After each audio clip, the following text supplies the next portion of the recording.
तो guys movie की starting में हम एक साइंटिस्ट डॉक्टर हम्फ्रीज को देखते हैं जो कि अपने एक साथी के साथ जंगल में एक लैब में जाते हैं जहां पर वे सभी चीजों की पिक्चर्स ले रहे होते हैं कि तभी इतने में ही बाहर उनके साथी को एक जाइंट वास्प पकड़कर ले जाता है। जिसके बाद वे बाहर जाकर चेक करते हैं तो उन्हें उनका साथी कहीं नहीं मिलता और थोड़ी ही देर बाद उन्हें भी एक वास्प पकड़कर अपने साथ ले जाता है। वहीं दूसरी तरफ हम मूवी के मेन कैरेक्टर जीना और रोंडा को देखते हैं जो कि साइंटिस्ट होते हैं और वे दोनों अपने फ्रेंड लुइस के साथ मिलकर एक डेड फैल्कन को देख रहे होते हैं जिसके बारे में रोंडा उसे बताती है कि उसके कान में वास्प ने अंडे दिए हैं और जब लार्वे अंडे से निकलेंगे तो वे उसका ब्रेन खाकर बाहर आ जाएंगे। और तभी इतने में ही लुइस जीना को ट्रांसजेंड टेक कंपनी का कुछ सामान देता है जो कि उसे पास ही के एक रिवर में मिला था, जिसे देखकर जीना समझ जाती है कि ये उसके फादर का है। जिसके बाद रोंडा जीना से बोलती है कि उसने उसे कभी बताया नहीं कि उसके फादर ट्रांसजेंड टेक के लिए काम करते हैं, जिस पर जीना उसे बताती है कि मिसिंग होने से पहले उन्होंने मुझे भी कुछ नहीं बताया था। और अब आगे जीना डिसाइड करती है कि वो अपने फादर को ढूंढने जाएगी, लेकिन लुइस उसे रोकने की कोशिश करता है और उसे बताता है कि जितने भी लोग वहाँ पर गए हैं आज तक वापस नहीं आए हैं, मगर इसके बावजूद भी जीना अपने फादर को ढूंढने के लिए जाती है। वहीं आगे हम देखते हैं कि जीना उस रात एक कैमरे को चेक करती है जो कि दरअसल पानी की वजह से खराब हो गया था, मगर लकीली उसका एसडी कार्ड ठीक होता है। जिसके बाद वो उसमें स्टोर्ड फोटोज देखती है जो कि उसके फादर ने लैब में लिए थे। जिसके बाद रोंडा जीना पर काफी गुस्सा होती है क्योंकि जीना ने अपने मिसिंग फादर के बारे में उससे कुछ नहीं बताया था। और अब इन सब के बाद रोंडा जीना से उसके फादर के बारे में पूछती है, जिस पर जीना उसे बताती है कि उसके फादर बायोजेनेटिक इंजीनियर थे, फिर कुछ टाइम बाद वो कहीं गुम हो गए थे और जब पुलिस ने उन्हें ढूंढने की कोशिश की तो उन्हें वो कहीं नहीं मिले। लेकिन जीना को लगता है कि उसके फादर अभी भी जिंदा है। जिसके बाद वे दोनों नेक्स्ट डे उसके फादर को ढूंढने के लिए निकल जाते हैं। इसी बीच हम कैप्टन जॉन हैमंड को देखते हैं जिसके पास उसका फ्रेंड विली वहाँ आता है जो कि उसे बताता है कि उसका ट्रांसफर हो गया है, मगर जॉन अपने ट्रांसफर से बिल्कुल भी खुश नहीं होता क्योंकि उसे फॉरेस्ट में काम करना ज्यादा पसंद होता है। वहीं दूसरी तरफ हम जीना और रोंडा को देखते हैं जिन्हें एक ऑफिसर आगे जाने से रोक देता है, जिस पर रोंडा ऑफिसर को बताती है कि वे साइंस के स्टूडेंट्स हैं और वे जल्दी वहाँ से आ जाएंगे, मगर वो ऑफिसर उनकी एक नहीं सुनता और उन्हें वहाँ से वापस जाने को कहता है। लेकिन जीना वहाँ से वापस जाने से मना कर देती है, जिसके बाद वो ऑफिसर उन्हें अरेस्ट कर लेता है। वहीं थोड़ी देर बाद उनके पास जॉन और विली आते हैं जो कि उनसे उनकी आइडेंटिटी और उनका पता पूछते हैं। साथ ही साथ वे उनसे ये भी पूछते हैं कि वे यहाँ पर क्या करने आए हैं, जिस पर जीना उन्हें बताती है कि उसके फादर 3 महीने पहले यहाँ पर गुम हो गए थे, इसलिए वो उन्हें यहाँ ढूंढने आई है। लेकिन वे ऑफिसर्स उनकी इन बातों पर यकीन नहीं करते और जब जीना उन्हें वो फोटोज दिखाती है तो वे ऑफिसर्स उन पर यकीन कर लेते हैं और जीना और रोंडा को लेकर उसके फादर को ढूंढने के लिए निकल जाते हैं। और जब वे सभी जंगल में जाते हैं तो तभी जैगुआर नाम का एक आदमी अपने साथियों के साथ उन पर अटैक कर देता है, जिसके बाद उन दोनों ग्रुप्स के बीच में फायरिंग स्टार्ट हो जाती है, मगर आखिर में जॉन एक्सप्लोजन का यूज करके उन्हें वहाँ से भगा देता है और उनके वहाँ से जाते ही उन पर जायंट वास्प अटैक कर देते हैं और जॉन के 4 साथियों को अपने साथ ले जाते हैं और एक को सीरियसली इंजर्ड भी कर देते हैं। लेकिन उन्होंने एक वास्प को मार दिया होता है, जिसके बाद जीना उसे अपने पास रख लेती है इस होप में कि वो उनके काम आ जाए। वहीं आगे वे सभी मदद के लिए जैगुआर के विलेज की ओर निकल जाते हैं और जैसे ही वे उसके विलेज में पहुंचते हैं तो जैगुआर उन पर हमला ही करने वाला होता है कि तभी जॉन उसे बताता है कि यहाँ कुछ ऐसा है जो कि इंसानों का शिकार कर रहा है। और ये कहने के बाद वो उसे एक मरा हुआ वास्प दिखाता है जिसे कि वे अपने साथ लाए थे और उस वास्प को देखकर जैगुआर जॉन के साथ काम करने के लिए मान जाता है। वहीं आगे इन सभी बातों के बाद जीना जॉन को लैब की सभी पिक्चर्स दिखाती है, जिसे देखकर जॉन उस पर काफी गुस्सा होता है और उसे सब कुछ सच बताने के लिए बोलता है, जिस पर जीना उसे बताती है कि उसके फादर ट्रांसजेंड टेक नाम की एक कंपनी के लिए काम करते थे। हालांकि उसे आज तक उस कंपनी के बारे में कुछ भी एविडेंस नहीं मिला, जिसे सुनकर जॉन थोड़ा कंफ्यूज होता है। और अब इन सभी बातों के बाद वो जीना को उन वास्प के पीछे जाने से पहले उनके बारे में सब कुछ पता करने के लिए बोलता है और ये कहने के बाद जॉन विली के पास चला जाता है, जहाँ जाकर विली उसे बताता है कि उनका रात में यहाँ रुकना खतरनाक हो सकता है, मगर वहाँ रुकने के अलावा उनके पास कोई चारा भी नहीं होता। और जब वे दोनों ये बात कर रहे होते हैं तो तभी उन्हें अपने जीपीएस में उनके 4 साथियों के सिग्नल दिखाई देते हैं जिन्हें की वास्प उठाकर ले गए थे। वहीं दूसरी तरफ हम उन वास्प को देखते हैं जो कि एक केव में रह रहे होते हैं और केव के अंदर एक सोल्जर जिंदा होता है। मगर जैसे ही उसे होश आता है तो तभी अचानक उसके कान में एक वास्प चला जाता है, जिसकी वजह से वो चिल्लाने लगता है। इसी बीच हम जीना और रोंडा को देखते हैं, जो कि वास्प को स्टडी कर रहे होते हैं। जिसके बाद वे सब कुछ जॉन को बता देते हैं, जिसमें जीना जॉन को ये बताती है कि उसके साथी अभी भी जिंदा हो सकते हैं, क्योंकि वास्प किसी को भी मारना नहीं चाहते हैं। जिसे सुनकर जॉन उनसे पूछता है कि ऐसा क्यों, तो रोंडा उसे कहती है कि ये तुम नहीं जानना चाहोगे। वहीं जीना अभी भी उन वास्प को लेकर काफी कंफ्यूज होती है कि ये वास्प आखिर साइज में इतने बड़े कैसे हो गए। कि तभी जॉन उनसे पूछता है कि इन वास्प को किस तरह मारा जा सकता है, जिस पर वे उसे बताते हैं कि इन्हें मारना इम्पॉसिबल है, क्योंकि इनका सेल काफी स्ट्रॉन्ग है। जिसे सुनकर जॉन डिसाइड करता है कि वो उनके हाइव में डायनामाइट फिट करके सभी वास्प को खत्म कर देगा। मगर जब वे सभी वहाँ से जाने वाले होते हैं तो तब जैगुआर जॉन को धोखे से पॉइजन पिला देता है, जिसकी वजह से वो बेहोश हो जाता है। और जब उसे होश आता है तो वो देखता है कि जैगुआर ने उसके साथियों को पकड़ लिया है और वो अब उन्हें मारने वाला है। लेकिन जॉन यहाँ पर घबराने की बजाय दिमाग से काम लेता है और विली के साथ उन पर अटैक कर देता है, जिसके कारण जॉन के साथी मारे जाते हैं। वहीं आगे अब वे सभी वहाँ से भागने लगते हैं, जिसके दरमियान जैगुआर रोंडा को पकड़ लेता है और रोंडा को उनके पास देखकर जॉन काफी घबरा जाता है और उसे बचाने के लिए कुछ सोचने लगता है। जिसके दौरान जीना, जॉन और विली पास ही के एक कैंप में जाते हैं, जहाँ पर उन्हें काफी सारे वेपन्स मिलते हैं, जिनमें से कुछ वेपन्स वे अपने पास रख लेते हैं और रोंडा को बचाने के लिए वापस वहाँ चले जाते हैं, जहाँ जॉन जैगुआर से रोंडा को छोड़ने के लिए बोलता है। साथ ही साथ जॉन उसे ये भी कहता है कि अगर वो रोंडा को नहीं छोड़ेगा तो वो उसके पूरे विलेज को डायनामाइट से डिस्ट्रॉय कर देगा। जॉन की ये बात सुनकर जैगुआर को लगता है कि वो झूठ बोल रहा है, मगर जैसे ही जॉन उसके पास वो डायनामाइट फेंकता है तो जैगुआर डर के मारे रोंडा को छोड़ देता है।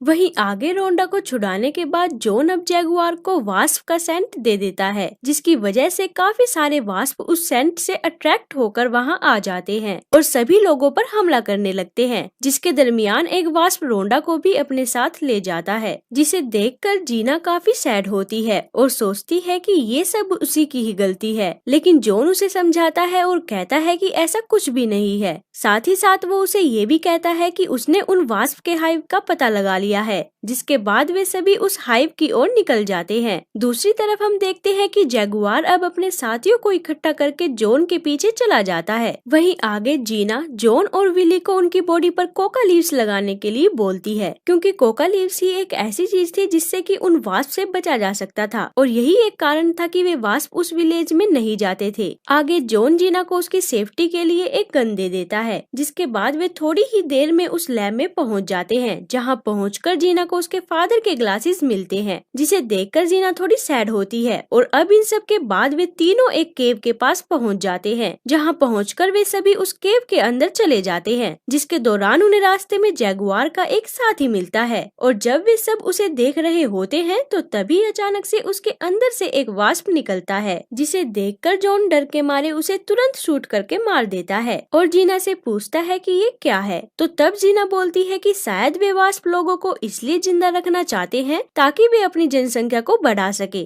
दरअसल वे वास्प अपने अंडों को इंसानों के शरीर में छोड़ देते थे, जिसकी वजह से जब लार्वा अंडे से निकलता है तो तब वो उस इंसान के पूरे शरीर को अंदर से खोखला कर देता है और एक जाइंट वास्प में डेवलप होके उस इंसान के शरीर को चीरते हुए बाहर निकलता है। वहीं आगे जब वे तीनों उस केव में मौजूद होते हैं तो तब उन्हें वहाँ पर रोंडा मिलती है, जो कि अब एक वास्प होस्ट बन चुकी होती है, जिसके कारण जीना उसे ना चाहते हुए भी मार देती है। और अब इन सब के बाद जीना को आखिर में उसके फादर भी वहाँ मिल जाते हैं, जो कि बिल्कुल ठीक होते हैं और अपने फादर को जिंदा देखकर जीना काफी खुश होती है और उनसे इन सब के बारे में पूछती है और कहती है कि डैड ये वास्प आखिर साइज में इतने बड़े कैसे हो गए। तो तब उसके फादर उसे बताते हैं कि जब वे अपने फ्रेंड के साथ इन वास्प के ऊपर कुछ एक्सपेरिमेंट कर रहे थे तो तब इनका एक्सपेरिमेंट किसी वजह से फेल हो गया और जब उन्होंने ये बात अपनी कंपनी ट्रांसडेंट टेक को बताई तो उन्होंने उनकी बातों पर यकीन नहीं किया और इन्हें कंपनी से निकाल दिया। इसी कारण ये खुद इन सभी वास्प को मारने के लिए यहाँ आ गए। इसी बीच जॉन विली से पूछता है कि उसके पास कितने डायनामाइट्स है, जिस पर विली उसे बताता है कि उसके पास सिर्फ 2 ही डायनामाइट है। मगर तभी जीना उसे बताती है कि उसके पास काफी सारे डायनामाइट्स है, लेकिन जब जॉन उन्हें देखता है तो तब वो उसे बताता है कि ये डायनामाइट्स नहीं बल्कि कोकेन है, जिसे सुनकर जीना को उसकी बातों पर यकीन नहीं होता। जिसके बाद जीना थोड़ा दिमाग लगाती है और जॉन को कहती है कि अगर वे सभी वास्प को एक ही चैम्बर में ले आते हैं तो तब वे उनके केमिकल स्प्रे से एक बड़ा एक्सप्लोजन कर सकते हैं। जिसे सुनकर जॉन उससे पूछता है कि वे सभी वास्प को एक जगह कैसे इकट्ठा कर सकते हैं, जिस पर जीना उसे अपने बैग से बचा हुआ एक वास्प सेंट निकाल कर दे देती है। जिसे देखकर जॉन उसे कहता है कि तुम जानती हो ना कि इस सेंट की वजह से वे वास्प उन पर हमला भी कर सकते थे। तो तब जीना उसे बताती है कि उसने ये सेंट कोकेन के बीचों बीच रखा था,